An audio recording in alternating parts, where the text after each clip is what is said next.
이제 우리 다 함께 일어나셔서 오순절 후 15번째 주일 예배를 하나님께 드리겠습니다.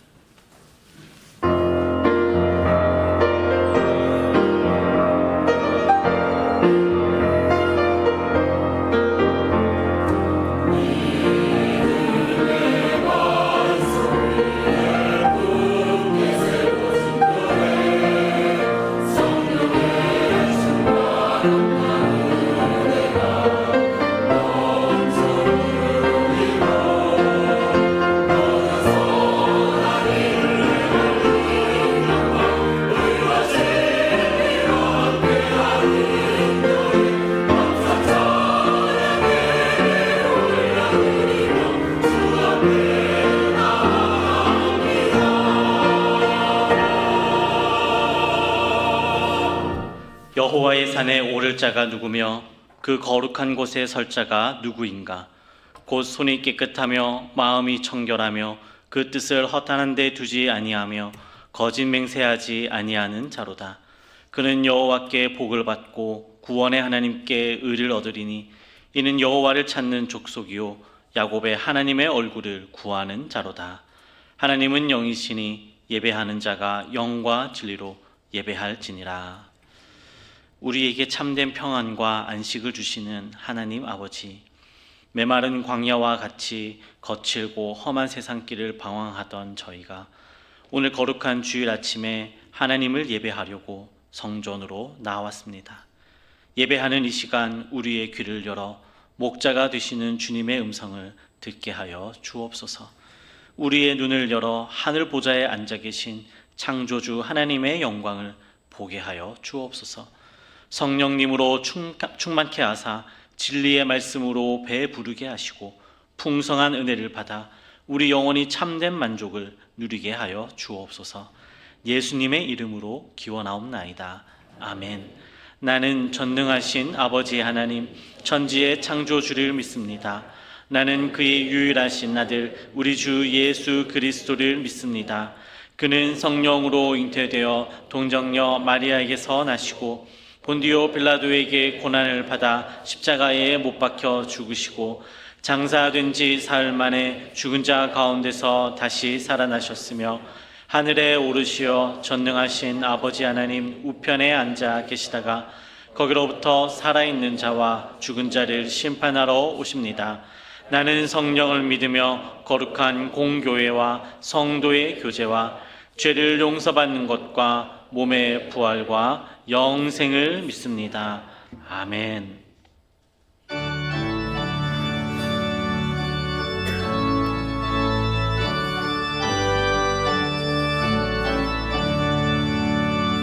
목의 근원 강림하사 찬송하게 하소서.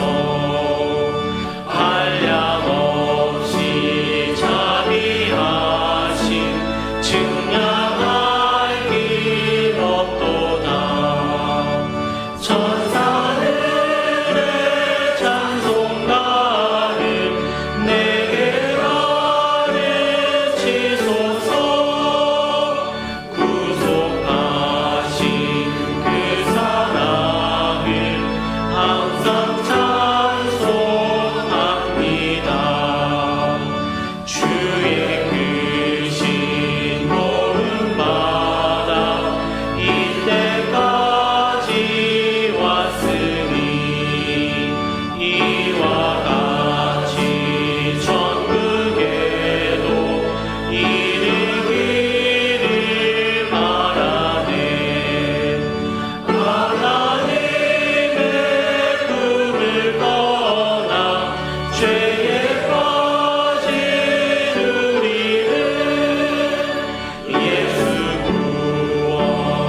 전지전능하사 천지 만물을 지으신 아버지 하나님, 전능하신 하나님께서 한 주간도 때마다 도우시며 사랑하여 주셔서 거룩한 날 대항의 온 교우들이 온 맘 다해 영과 진리로 하나님께 예배드립니다.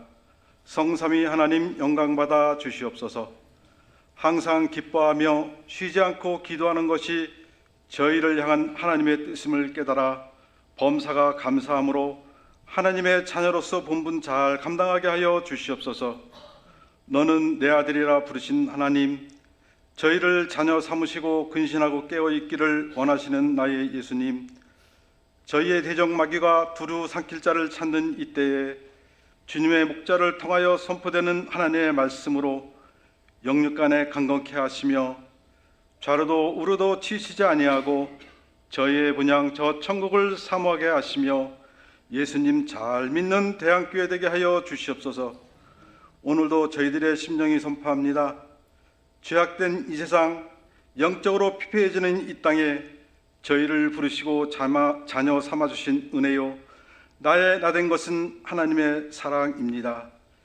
저희들이 서로 사랑함으로써 믿음의 자녀임을 선포하며 서로 사랑함으로 선으로 악을 이기고 서로가 서로를 기도하여 주어 시험과 환난과 영적 전쟁에서 승리하는 대한교회 되기를 기도드립니다.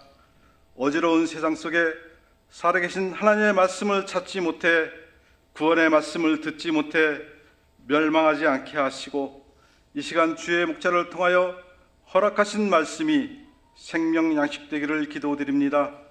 생명력 있는 하나님의 말씀, 어떤 칼보다도 예리한 말씀, 살아있는 말씀으로 저희의 죄악된 생각들을 드러내는 은혜를 통하여 회개하게 하시고 심령이 변화되어 그리스도의 마음에 합한 대한교회 되기를 기도드립니다.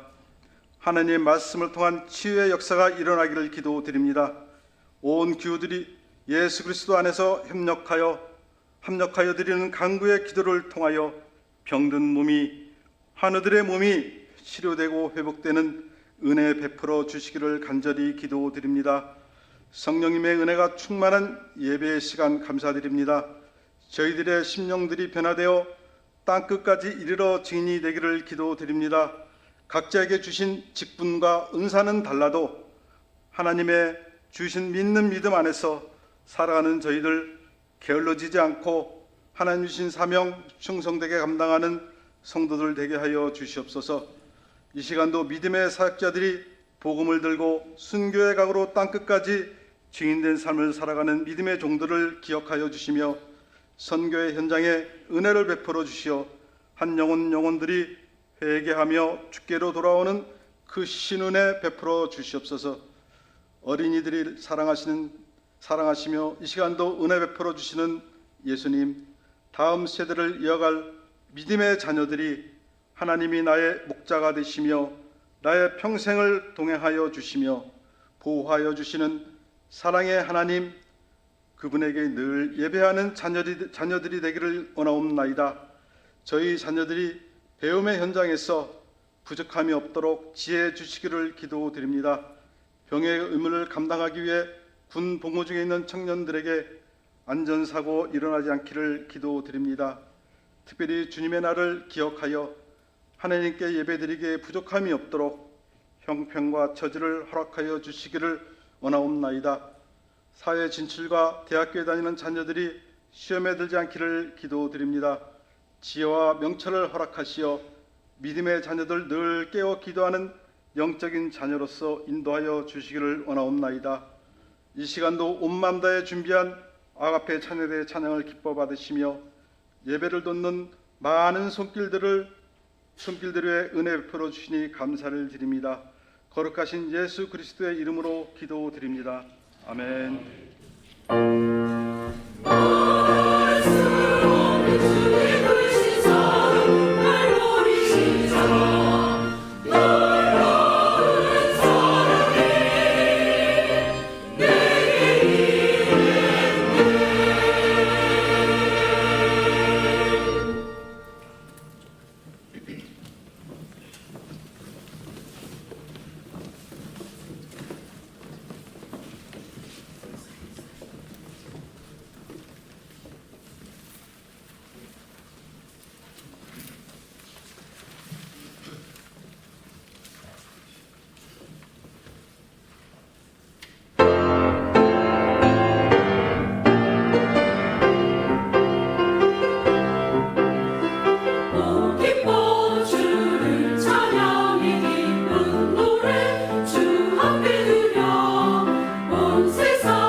하나님의 말씀 함께 보겠습니다. 창세기 1장 22절에서 28절의 말씀입니다. 창세기 1장 22절에서 28절 말씀 제가 읽어드리겠습니다. 하나님이 그들에게 복을 주시며 이르시되 생육하고 번성하여 여러 바닷물에 충만하라. 새들도 땅에 번성하라 하시니라. 저녁이 되고 아침이 되니 이는 다섯째 날이니라. 하나님이 이르시되 땅은 생물을 그 종류대로 내되 가축과 기는 것과 땅의 짐승을 종류대로 내라 하시니 그대로 되니라. 하나님이 땅의 짐승을 그 종류대로 가축을 그 종류대로 땅에 기는 모든 것을 그 종류대로 만드시니 하나님이 보시기에 좋았더라. 하나님이 이르시되 우리의 형상을 따라 우리의 모양대로 우리가 사람을 만들고 그들로 바다의 물고기와 하늘의 새와 가축과 온 땅과 땅에 기는 모든 것을 다스리게 하자 하시고 하나님이 자기 형상 곧 하나님의 형상대로 사람을 창조하시되 남자와 여자를 창조하시고 하나님이 그들에게 복을 주시며 하나님이 그들에게 이르시되 생육하고 번성하여 땅에 충만하라. 땅을 정복하라. 바다의 물고기와 하늘의 새와 땅에 움직이는 모든 생물을 다스리라 하시니라. 아멘.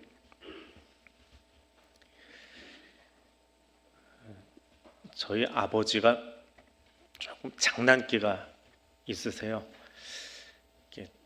겉으로 드러나기는 아닌데 은근히 사람을 웃기는 재주가 좀 있으십니다. 대학 1학년 때 교회 마당을 이제 모교회 마당이 이제 널찍하게 있어요. 마당을 들어서는데 갑자기 외투를 갈아입자라고 해서 바꿔 입자라고 하시더라고요. 근데 이제 가을역이고 이제 잠바를 입고 나오긴 했는데 뭔가 좀 마음에 안 드셨나 보다. 그래서 뭐 체구도 그때 비슷하고 했으니까 벗어서 둘이 바꿔 입었습니다. 그 몇 발자국 안 뗐을 때입니다. 마당에 이제 들어오는 방법이 양쪽에서 길이 진입해서 이렇게 꺾어 들어오기 때문에 저보다 늦게 들어온 친구 하나가 옷이 제 거를 아버지가 입고 있잖아요. 뒤에서 딱 때리면서 성환하고 부르시는 거예요. 근데 제 이름을 불렀으니까 저는 고개를 돌렸고 아버지는 한 대 맞았으니까 고개를 돌리고 순간 친구가 아버지하고 눈이 맞으면서 머쓱해지는 거지. 어쩔 줄 몰라 하는 그 표정이 보입니다. 저희 아버지가 씩 웃더니 다시 앞으로 고개 돌면 다시 바꿔 입자 하고는 옷 바꿔 입고 찬양대 연습하러 들어가셨어요. 젊을 때부터 찬양대 지휘도 하시고 악기도 하면서 찬양을 굉장히 좋아하셨는데 들어가시는 걸 뒷모습을 보면서 왜 바꿔 입자고 했지? 그냥 나중에 머릿속에 들어온 게 뭔가 장난을 살짝 치고 싶으셨던 옷이 마음에 안 든 게 아니라 그 대학 1학년 때 아버지하고 체구도 비슷하고 뒤에서 보면 걸음걸이도 똑같고 구분이 안 된다라고 고모님이 종종 얘기하셨거든요.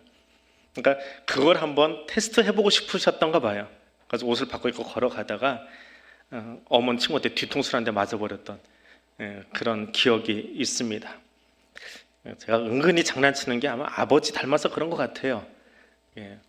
아버지보다 조금 더 짓궂긴 하지만 자, 본문 27절에서 사람이 하나님의 형상으로 창조되었다라고 말합니다. 이 말은 우리가 하나님을 닮았다라는 표현이지요. 그럼 우리가 하나님의 어떤 면을 닮았을까요? 자, 하나님은 창조 6째 날 사람을 만드셨습니다. 성경은 여호와께서 하나님의 형상으로 우리를 창조했다라고 말합니다. 이것은 사람이 어떤 존재인가 하는 것을 말하는 중요한 고백입니다.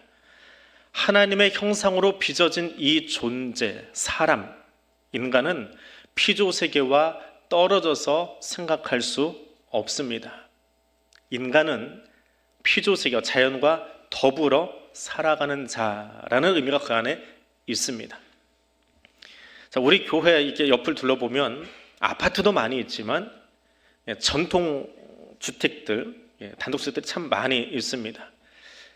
저희 사택도 이제 단독주택인데 담을 철거를 안 했어요. 그 시기에 철거 시기를 놓쳐서 그대로 담이 있고 문이 앞에 대문이 있습니다. 그 대문 옆에 보면 처음에 그 집 주인이 해놓았던 장로님이 해놓으셨던 그 주소가 문패가 달려 있어요. 옛날 한자로 옛날 주소로 해가지고 떡하니 달려 있습니다. 이 골목을 다니다 보면 그렇게 주소만 달려 있는 게 아니라 그 집에 오래 사신 옛날부터 사시던 분들은 하나를 더 달아놓지요. 자기 이름을 한자로 써가지고 문패를 달아 놓습니다. 그럼 그 문패 역할은 무엇입니까? 이 집의 주인이 아무개다라고 하는 것을 선포하는 거지요. 그래서 이 문패는 하나님의 형상이라고 하는 것을 이해할 수 있는 좋은 도구 중에 하나입니다.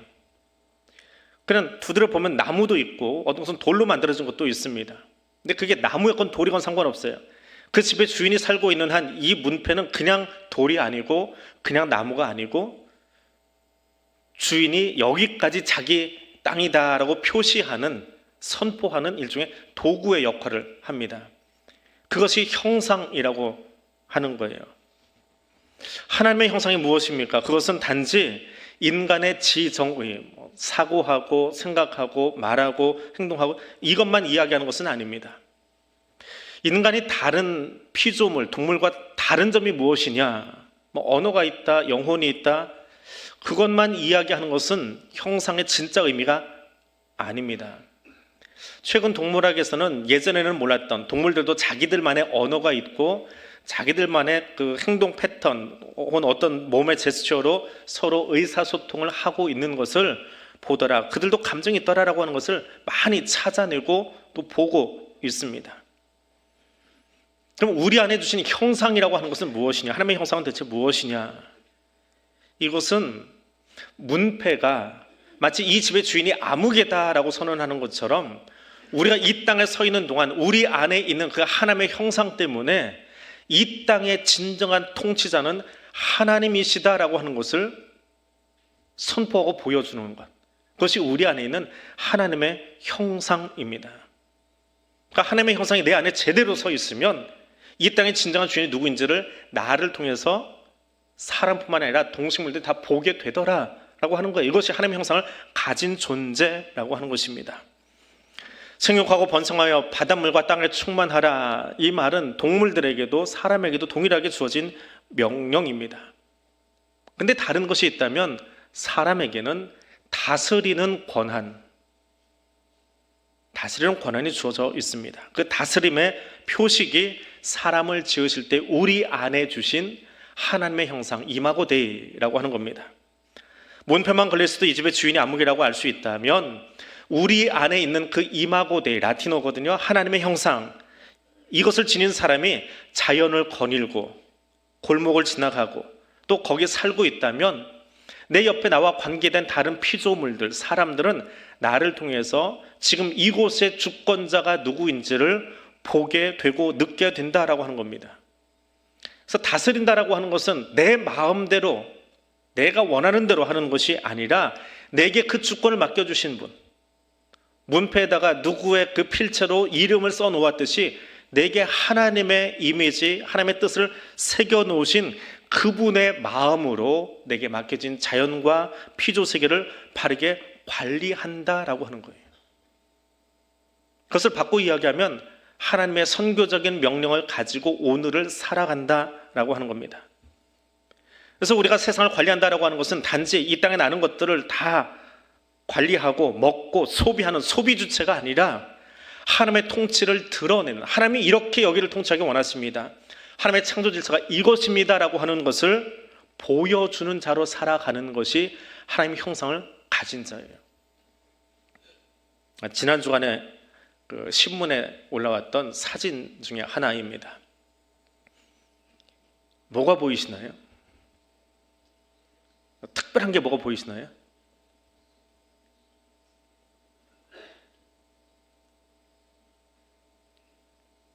일부나 이부나 침묵이 아니라 잘 모르시겠지요? 콜라 좋아하시는 분도 뭐가 특이한지 잘 모르시겠지요?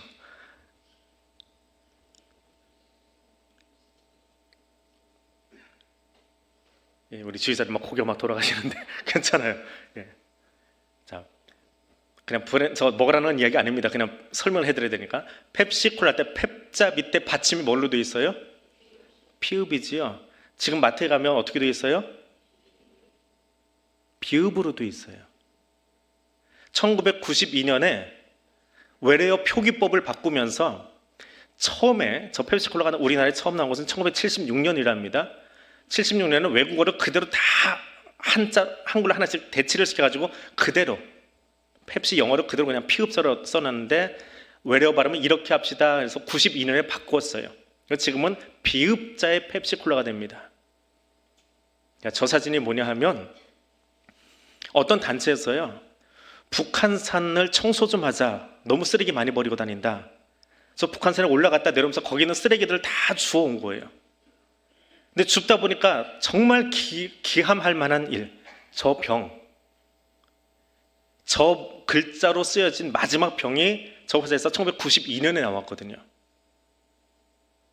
그럼 저 병 쓰레기가 북한산에 몇 년 있었다는 거예요? 최소한 30년 혹은 더 길게 잡으면 50년을 거의 북한산 어느 구석인가 버려져서 썩지도 않고 부서지지도 않고, 도리어 나무 뿌리들이 저 안으로 관통에 지나가면서 얼기저기 설켜가지고 나무가 아프고 지나가던 것들이 저기에 베이고 하는 일들이 일어났더라. 그래서 저 쓰레기만 가져온 것이 아니라 저도 듣보잡인, 듣도 보도 못했던 그런 옛날 과자 봉지들, 뭐 우리 원로 장로님들이나 드셨을 법한 그런 과자 봉지들이 거기 있더라는 거예요. 희한한 이름들. 북한산만 그럴까요? 저 기사의 제일 마지막은 에베레스트산 정상을 보여주는데 거기에 그 산을 사랑하는 산악인들이 올라간 바로 그곳에 산소통, 텐트, 먹다 버리는 과자 껍데기, 전 세계의 음식물 쓰레기가 거기 정상에 다 있답니다. 그걸 쉐르파들이 매일 실어 내린대요. 우리는 그래, 헬기로 가져가서 쓸어오지. 헬기 거의 못 올라갑니다. 공기가 너무 희박해서. 하나님의 형상을 소유하고 살아간다라고 하는 것이 무엇입니까? 그것은 하나님의 마음을 가지고 사는 우리가 사는 땅에 펼쳐 보이는 저 사소한 일들, 저 사소해 보이는 그 일부터 시작하는 거예요. 선교는 단지 해외 어느 구석 열악한 땅끝 마을이 선교가 아닙니다. 내가 사는 그곳에서 하나님의 형상을 가졌다, 하나님의 마음을 가졌다, 하나님이 이 땅을 어떤 마음으로 통치하기를 원하신다라고 기억한다면 그 마음을 가지고 선교적인 마인드로 살아가는 거예요. 어디서요? 우리 마당에서, 우리 골목에서, 우리 올라간 저 뒷산에서, 북한산에서, 산악인들은 에베레스트산 올라가면서 그것을 하나님의 창조 질서로 다시 회복할 수 있도록, 우리 때문에 저들이 아파하지 않도록, 우리 때문에 우리 이웃이 상처 입지 않도록 창조 질서로 회복하며 살아가는 것, 그것이 하나님 형상을 가진 사람들의 삶의 모습이다.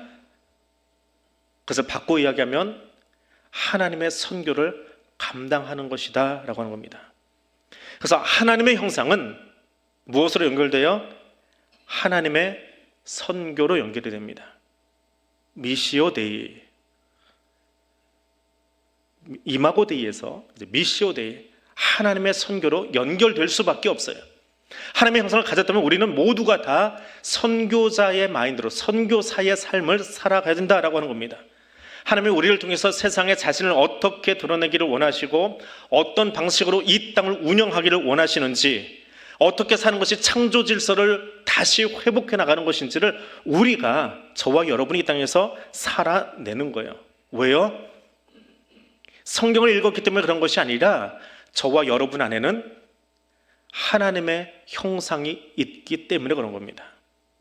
그래서 우리의 삶은 선교적인 삶을 사는 거예요. 선교의 삶은 단지 외국어를 배워서 해외에 나가서 말하는 것만 이야기하는 것이 아닙니다.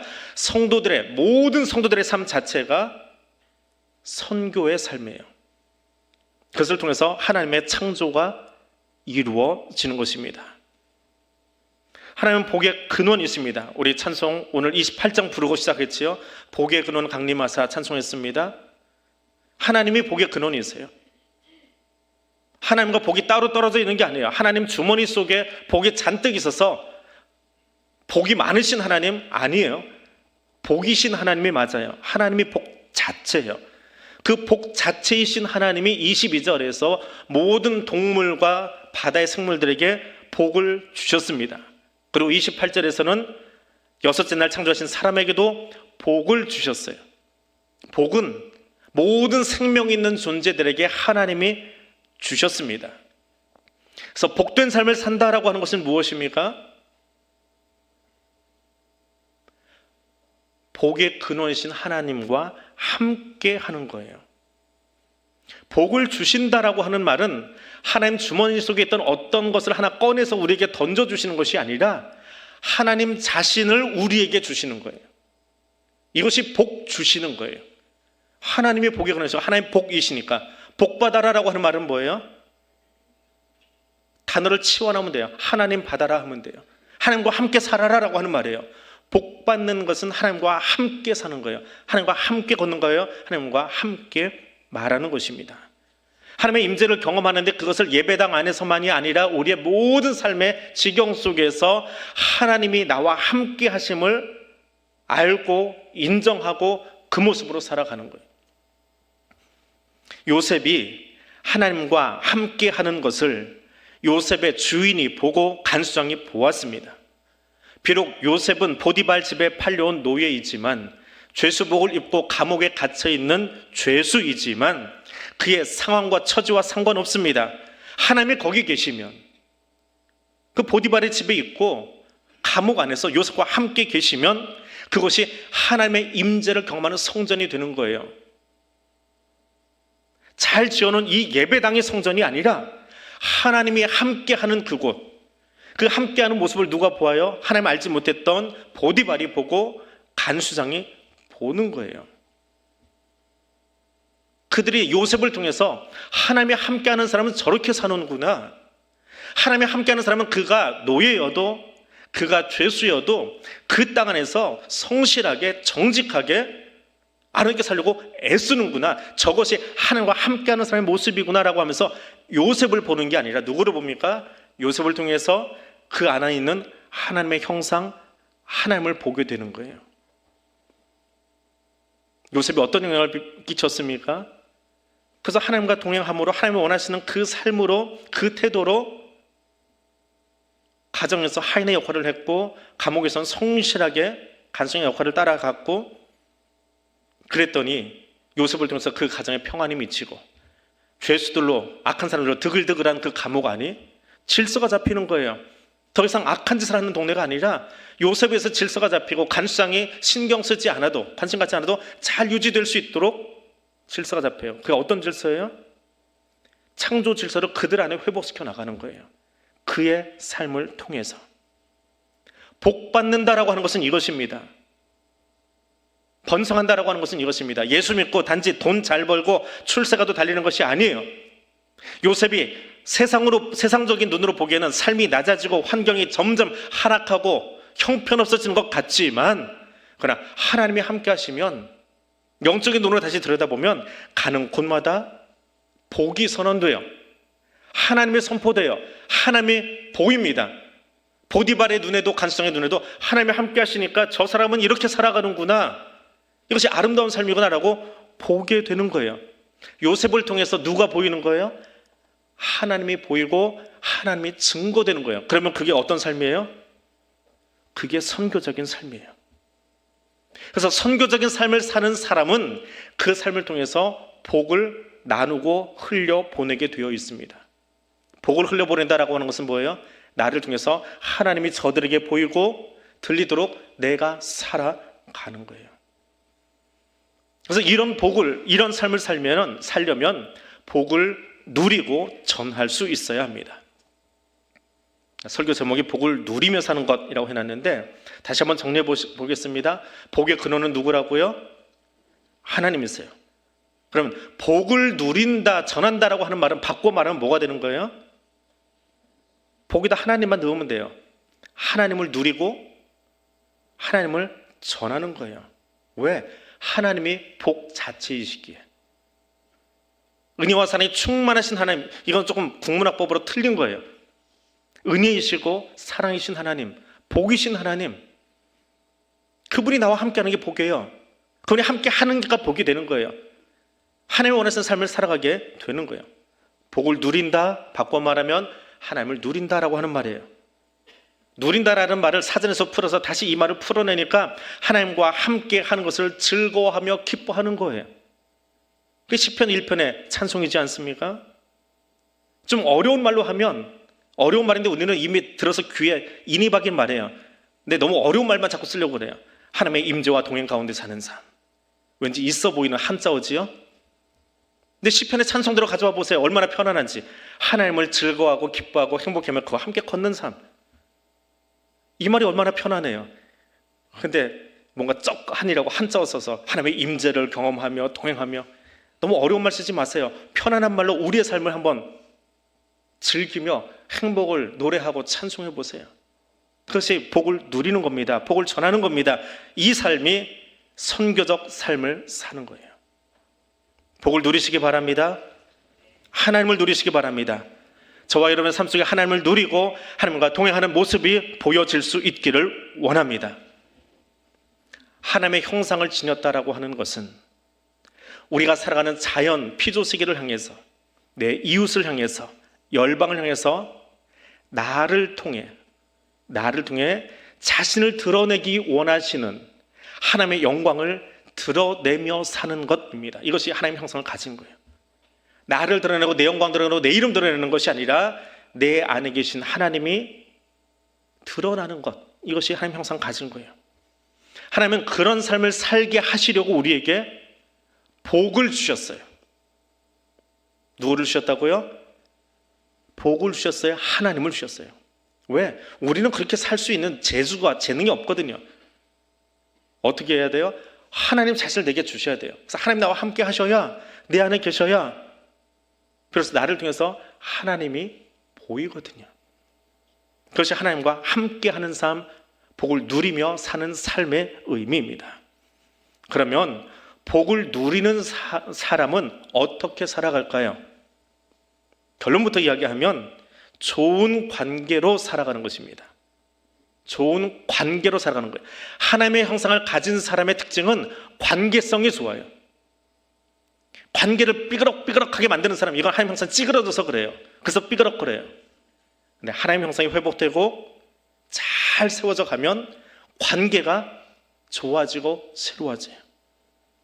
하나님의 형상을 가졌다라고 하는 것을 앞에서 문패에 비유했습니다. 비유만 했지 이게 같다라는 이야기는 아니에요. 그건 비유일 뿐이에요. 왜냐하면 문패는 아무리 용을 써봐야 나무고 돌멩이거든요. 그 문패는 숨을 쉬거나 말하거나 행동하지 못해요. 단지 거기 주변에서 걸려 있을 뿐이에요. 근데 우리는 다르잖아요. 하나님의 형상을 넣어주긴 하셨는데 거기에 무엇을 더 주셨습니까? 지정의를 주셨어요. 생각하고 말하고 행동하고 사고하고 우리에게 자유의지를 주셨습니다. 그 지정의를 통해서 무엇하도록? 너 똑똑해서 너 혼자 출세해 하려고 주신 것이 아니라 그것을 통해서 하나님의 형상, 우리 안에, 저와 여러분 안에 가까워진 그 하나님의 형상을 드러내 보이도록, 내가 머문 그곳에서 하나님이 이 땅을 어떻게 생각하는지, 내 가정을, 내 마을을 어떻게 생각하는지 네가 좀 보여주어 하려고 그 지정의를 주신 거예요. 그러니까 넣어주신 그것을 가지고 어떻게 살아요? 내 아내와 내 이웃과 내가 머물고 있는 이 마을과 내가 어쩌다 올라가는 저 뒷산과 내가 살아가는 이 지구를 하나님이 원하시는 창조 질서대로 만들어가면서 사는 거예요. 그렇게 살지 않아서 지금 우리는 우리가 저질러 놓았던, 우리 앞대들이 계속해서 쌓아놓았던 그 죄의 결과를 지금 정리하려고 바빠요. 탄소 중립, 기후 변화, 이거 왜 그래요? 욕심 사납게 이거를 관리했거든요. 관리가 아니라 욕심 사납게 사용했거든요. 그러니까 지금 그것을 다시 되돌리기 위해서 애쓰고 있는 거예요. 그 애쓴다라고 하는 건 뭐예요? 그건 환경운동가들이 하는 몫이 아닙니다. 진짜 이 땅을 살리려면, 진짜 우리의 관계를 살리려면 하나님의 형상을 가진 우리가, 교회가 할 수밖에 없어요. 우리는 우리를 둘러싼 피조세계와 이웃과 더불어 살아가는 존재입니다. 내 유익만 구하고 내 욕심만 챙기는 세상은 아플 수밖에 없어요. 고통에 휩싸일 수밖에 없습니다. 이웃 생각하지 않고, 이웃 나라 생각하지 않고 내 나라만 생각하니까 자원 경쟁하고요, 땅 따먹느라고 전쟁 벌이고요, 다툼과 전쟁이 일어날 수밖에 없습니다. 형상이 깨어진 사람들끼리는 총칼 들고 싸우는 것밖에 없어요. 그래, 하나님의 형상을 가지고 살아가는 사람들은 도리어 누가 나를 아프게 해도, 도리어 누가 내 오른뺨을 쳐도 다시 다른 뺨을 돌려댈 수 있고요, 창조 질서가 무엇인지 말할 수 있고요, 그것을 보여주며 살아가게 되는 것입니다. 더불어 살아가는 거예요. 그것이 복된 삶이에요. 그래서 복을 지향한다라고 하는 것은 선교의 최종적인 목표입니다. 예수로 말미암아, 말씀으로 말미암아 하나님과 동행하면서 복 받고 복을 누리게 되어 있어요. 선교적인 삶을 사는 사람 옆에는 요셉이 보디발의 집에서 감옥에서 그랬던 것처럼 그 옆에 있는 사람들은 그 복을 누리게 되어 있습니다. 이것이 선교의 원칙이에요. 선교했더니 후진국이 선진국 되고 잘 먹고 잘 살고 부자 되더라? 아니요. 그건 아주 부차적인 일이에요. 진짜 이야기는 선교사가 살아가는 마을은 여러분이 선교사가 되어서 그 골목을 살아가면 그곳이 관계가 회복돼요. 내가 그 마을에 이사가기 전에는 맨날 찌그락거리던 마을이었어도 선교사가 들어가서 그 마을에 살면 그곳에 창조 질서가 회복되는 거예요. 관계가 회복되는 거예요. 복을 그 마을이, 그 골목이 누리게 되는 거예요. 이것이 선교적 삶을 사는 것입니다. 우리가 매일 설교 시간에 그렇게 표현하면 돼. 쩍쩍하면서 했던 이야기 있죠. 죄로 말미암아 훼손된 것을 회복한다. 쉽게 이야기하면 더 이상 죄성이 아니라 창조 질서가 무엇인지를 생각하고 우리 마을에 좋은 관계를 만들어가는 삶. 그래서 결국은 모두가 하나님을 누리도록, 복을 누리도록 살아가는 것, 이것이 우리에게 맡겨주신 하나님의 선교 원칙입니다. 말씀을 정리합니다. 오늘 하나님의 창조 질서를 회복시켜가는 그 복된 삶 사시기를 바랍니다. 하나님의 창조 계획대로 복을 누리면서 그 복을 전하는 삶을 살아갈 수 있기를 원합니다. 무엇보다 하나님이 기뻐하시는 관계의 회복을 이루어가는, 죄로 말미암아 깨어졌던 모든 관계들을 다시 한번 회복해서 창조의 온전한 질서로 회복시켜가는 그 하나님의 선교 감당하는 우리 교회, 또 저와 여러분 될 수 있기를 원합니다. 이 말씀 기억하면서 우리 같이 기도하겠습니다. 우리를 하나님의 형상으로 창조해 주신 하나님, 그 하나님의 형상을 가진 자로 하나님의 영광 드러내며 살아가겠습니다. 일상의 선교사 되어 나가겠습니다. 그곳에서 죄로 말미암아 깨어진 모든 관계들을 회복하고 창조의 원래 질서대로 만들어가는 하나님이 원하시는 하나님의 형상을 소유한 일상의 선교사로, 관리자로 살아가겠습니다. 이 두 가지 기도 제목 가지고 우리 함께 통성으로 기도하겠습니다. 거룩하신 하나님, 감사합니다. 우리를 일상의 선교사로 파송하시되 그 안에 우리가 마땅히 전하고 외치고 우리가 살아갈 삶의 모습이 무엇인지를 말씀을 통해서 들려주시니 감사드립니다. 하나님의 형상을 가진 것은 특별한 재능을 가진 것이 아니라 하나님이 이 땅의 진정한 주권자이시며 하나님이 이 땅에 어떤 창조 질서를 보여주기를 원하시는지 오늘 나를 통해서, 오늘 우리 교회를 통해서, 오늘 예배드리는 우리 성도들을 통해서 이 땅에 그것을 드러내기를 원하시는 하나님의 마음인 것을 들었습니다. 복의 근원이신 하나님, 성령 하나님, 오늘 우리와 함께 하여 주옵소서. 세상 끝날까지 우리와 함께 하시는 하나님, 내 안에 계셔서 내 삶을 통하여 내가 드러나는 것이 아니라 하나님의 형상이신 그 하나님, 하나님의 영광을 드러내는 자로 살아갈 수 있도록 도와주시옵소서. 그리고 일상의 선교자가 되어서 그곳에서 깨어지고 뭉그러진 모든 관계들을 새롭게 하며 회복시키며 하나님이 정말 기뻐하시는 그 나라, 창조 질서가 회복된 그 나라 만들어갈 수 있는 하나님의 나라를 세워가는 귀한 청지기들 될 수 있도록 성령님 우리와 함께하여 주시옵소서. 거룩하신 하나님, 하나님의 창조 세계를 다스리게 하시려고 우리 하나님의 형상을 따라 만드신 그 하나님을 찬양합니다. 흙으로 빚어진 자이지만 하나님의 형상이 우리 안에 있으므로 흙냄새가 아니라 예수의 향기를, 토기 같은 자가 아니라 하나님의 영광 드러내며 살아갈 수 있도록 하나님 도와주시옵소서. 삶 속에서 하나님의 선교를 이루어가는 자가 되도록 이끌어 주시기를 원합니다. 우리의 삶을 통해 우리 안에 주신 하나님의 형상이 세상 가운데, 열방 가운데 보여지도록 우리를 이끄시고 새롭게 하여 주옵소서. 예수님 이름으로 기도드립니다. 아멘.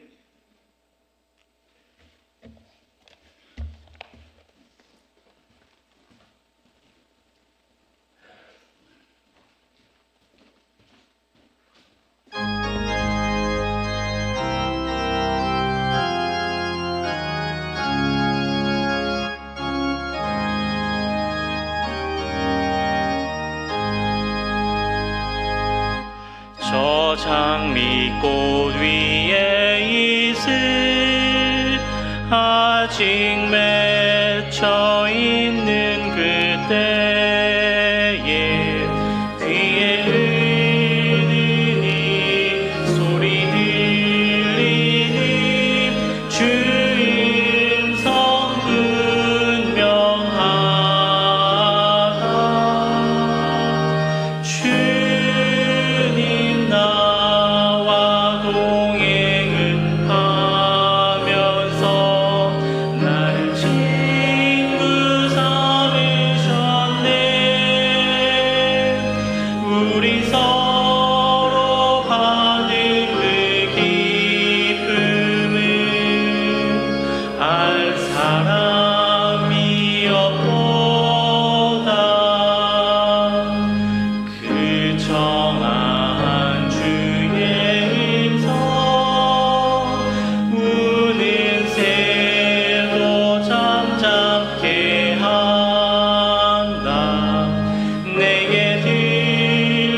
주님 나와 동행을 하면서 나를 친구 삼으셨네. 우리 서로 받은 그 기쁨을 알 사람이 없도다.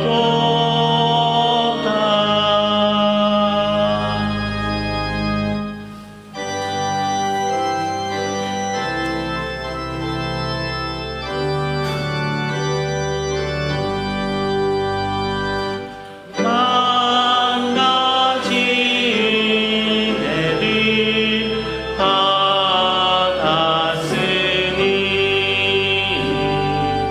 내 평생 슬프나 즐거우나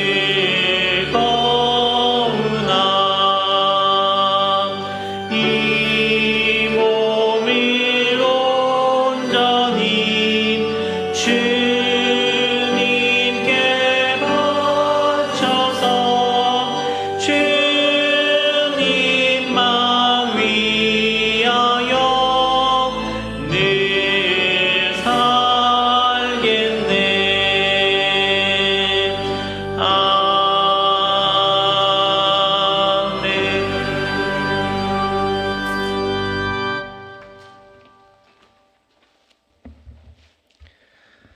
사랑과 은혜의 하나님 감사합니다.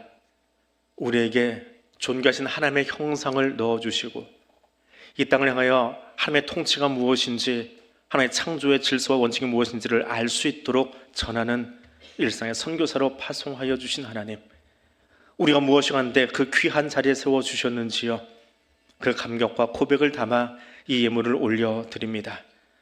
한 주간도 각자의 삶의 자리에서 땀 흘리며 수고하였고 수고한 대로 먹고 마실 수 있는 은혜를 주셔서 하나님, 이것의 주인이 여호와 하나님이심을 고백하며 이 예물을 올려드리오니 기쁘게 흠양하여 주옵소서. 때로는 주님께 더 많은 것을 드리고 싶지만 손에 가진 것이 부족하여 눈물을 드리고 두 손을 모아 드리는 성도들의 간절함이 있습니다. 그 위에 주의 손 얹어주시고 그 고백을 받아주시고 수고한 대로 애쓴 대로 얻을 수 있는 은총을 주께서 허락하여 주시옵소서.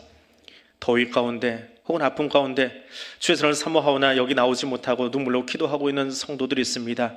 엎드린 자리마다 주님 찾아가 주시고 오직 하나님만이 베푸실 수 있는 치료와 회복과 새로운 삶의 영역으로 지금 이끌어 주시고 세워 주시기를 구합니다. 하반기를 시작하며 수능을 준비하고 취업을 준비하고 진로에 고민하고 있는 청년과 또 사랑하는 성도들 있습니다. 거기 찾아가 주셔서 여호와 이레 하나님, 하나님이 저들을 향해 어떤 계획을 갖고 계신지 보여주시고 그 계획에 순종하며 머리 숙일 줄 아는, 또 그 걸음에 맞춰 걸어갈 줄 아는 사랑하는 자들 될 수 있도록 주여 함께 하여 주시옵소서. 오늘도 주신 말씀 들고 다시 우리의 삶의 자리로 나아가려고 합니다. 걸어가는 걸음마다 하나님 친히 동행하시고 함께 걸어주시기를 원하며 예수님 이름으로 기도드립니다. 아멘. 네, 다 일어나셔서 파송의 찬송 함께 부르겠습니다.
하나님 아버지의 그 놀라우신 사랑과 성령 하나님의 교통하시며 인도하여 주시는 은총이 일상의 선교사가 되어 삶에서 나가는 백성들 위해 지금부터 영원토록 함께하여 주시기를 간절히 축원하옵나이다. 아멘.